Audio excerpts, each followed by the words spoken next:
विगत 10 वर्षों से जो बीजेपी ने शासन किया देश पर, स्थिति तितर बितर हो गई है। सभी लोग परेशान हैं, क्या गरीब, कमज़ोर, मजदूर, किसान, जो सर्विस करने वाले वो लोग, चाहे वो छात्र हो चाहे छात्राएं हो, सभी लोग अपने अपने जगह पर परेशान हैं। इसलिए जो ये हिटलरी शासन चल रहा है, इसको ख़त्म करने के लिए इंडिया गठबंधन को और देश की जनता के लिए बहुत आवश्यक हो गया है।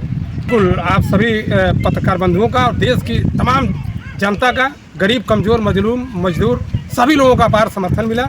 और वो इतनी भीड़ थी कि भाजपाई पूरे सहम गए हैं। सभी भाजपाई अपने अपने स्थान पर दबक गए हैं। बल्कि ये कहिए कि अब उनको क्षेत्र में जाना दुभर हो गया, क्योंकि जनता जाग चुकी है। लोकसभा चुनाव को लेकर हमारे साथ बातचीत करने के लिए कांग्रेस के वरिष्ठ नेता हमारे साथ मौजूद हैं। हम इससे जानेंगे कि लोकसभा चुनाव इंडिया गठबंधन के लिए बहुत महत्वपूर्ण चुनाव है। आइए इनसे बातचीत करते हैं और जानते हैं कि लोकसभा चुनाव कितना महत्वपूर्ण चुनाव है। लोकसभा चुनाव इंडिया गठबंधन के लिए कितना महत्वपूर्ण चुनाव है?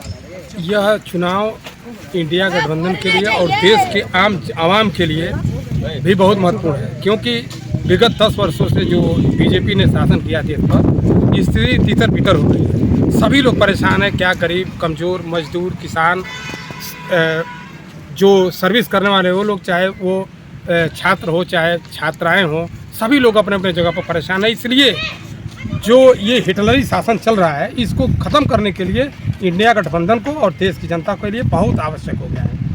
ये बताइए, अखिलेश प्रताप सिंह जिस दिन नामांकन किए, अपार समर्थन उनके पक्ष में उमड़ा था, क्या कहें? बिल्कुल आप सभी पत्रकार बंधुओं का और देश की तमाम जनता का, गरीब, कमज़ोर, मजदूर सभी लोगों का अपार समर्थन मिला। और वो इतनी भीड़ थी कि भाजपाई पूरे सहम गए हैं। सभी भाजपाई अपने अपने स्थान पर दबक गए हैं। बल्कि ये कहिए कि अब उनको क्षेत्र में जाना दुभर हो गया, क्योंकि जनता जाग चुकी है।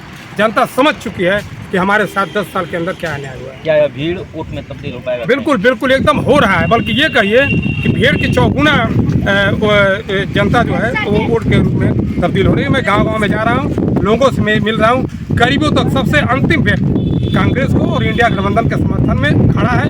और मुझे नहीं बल्कि स्वतः जनता प्रसार कर रही है, एक दूसरे को समझा रही है कि अगर इंडिया गठबंधन आएगा तो मुझे 1 लाख रुपया हमारे बच्चों को क्या कहते हैं वो अप्रेंटिस करने के लिए मिलेगा। गरीब महिलाओं को हर साल 1 लाख रुपया मिलेगा। दवा कराने के लिए 25 लाख रुपया हर सालाना मिलेगा। आम गरीब कमजोर के लिए राइट टू हेल्थ बन जाएगा। इसके अतिरिक्त 400 रुपया मनरेगा की मजदूरी बढ़ जाएगी।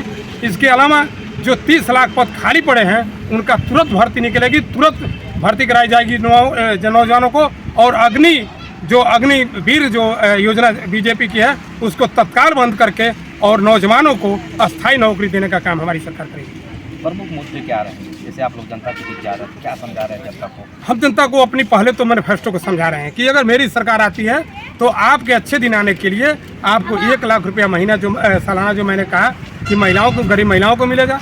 जो बच्चे पढ़ करके निकल रहे हैं टेक्निकल शिक्षा लेकर के, उनको अप्रेंटिस के लिए मिलेगा। उसके अलावा रोजगार उसको दिया जाएगा। इसके अतिरिक्त जो पिछली सरकारों ने झूठ बोल करके सत्ता में आया है, मंदिर मस्जिद के नाम पर, हिंदू मुसलमान के नाम पर या 15 लाख देने के नाम पर, ये सब उनको समझा जा रहा है कि आपके साथ छलावा है, इससे आपकी भलाई होने वाली नहीं है। और बात जनता समझ चुकी है और जनता मान चुकी है। हाल ही में आपने मामला उसके बारे में क्या कहते हैं? वैक्सीन में मोदी जी की तस्वीर दिखनी पड़ी। बिल्कुल इससे ये हम लोगों को समझिए कि एक और बढ़िया मुद्दा मिला है और जनता समझ चुकी है कि ये जो दवा बना था, ये दवा जो है कि आप जो कमीशन खोरी के चक्कर में इलेक्ट्रोल बॉन्ड के द्वारा उन्होंने 2,500 करोड़ चंदा लिया था और तब जाकर के जबरदस्ती लोगों को सुई लगाया गया। और लोग समझ रहे हैं कि उससे लोगों को, नौजवानों को हार्ट अटैक हो रहा है, मृत्यु हो रही है।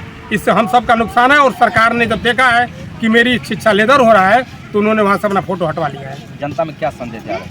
जनता समझ चुकी है कि हमारे साथ अन्याय हुआ है नोटबंदी को लेकर के, या ये कोरोना वैक्सीन, कोरोना था ही नहीं, एक तरह समझिए ये उनको डरा कर धमका करके एक विशेष वर्ग को बदनाम करने के लिए कोरोना का नाम लिया गया। और जिसका खामियाजा पूरे देश की जनता, नौजवान भुगत रहा है, वो सब समझ चुका है। आखिरी सवाल, अखिलेश प्रताप सिंह कितने उम्र? अखिलेश प्रताप सिंह आप समझ लीजिए कुछ नहीं तो 2.5-3 लाख रुपए 2.5-3 लाख वोटों से जीतने जा रहे हैं। इससे कम में नहीं जीतोगे।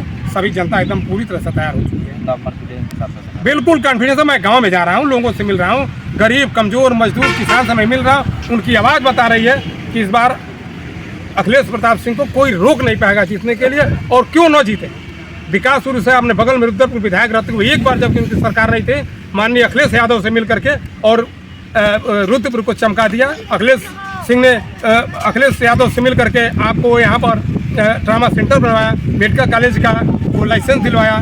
ये सब सारी चीज़ें जो है अखिलेश सिंह ने कराया है और जनता ने देखा है, जिसके प्रचार हर पूरे लोकसभा क्षेत्र का प्रदेश